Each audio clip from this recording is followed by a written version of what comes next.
إذن هذا هو الفيديو الثاني من 50 كلمة اللي تكررت كثير في امتحانات الآيلتس الاستماع وكان سبيلينج صعب.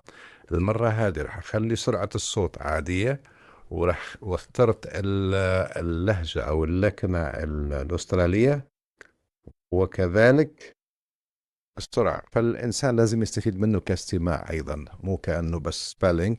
It's a good exercise for listening. Environmental data. Good afternoon, everyone. Today's lecture examines how modern cities collect and use environmental data.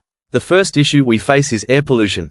It affects health, visibility, and even local weather patterns. To reduce damage, governments promote public recycling programs so households separate glass, paper, and plastic correctly.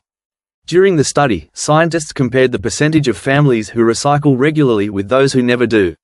Their research showed that education level and income both influence environmental behavior. A deeper analysis of survey results confirmed this relationship across different districts. Researchers then carried out precise field measurement to record dust levels and daily temperature changes throughout the year. They also explored links between outdoor conditions and nutrition habits, because heat often changes what people choose to eat or drink. Finally, the team organized the project data using a digital calendar so they could monitor weekly progress and prepare the next timetable for field visits and classroom presentations. In conclusion, managing city life responsibly requires accurate data, consistent measurement, and active community support.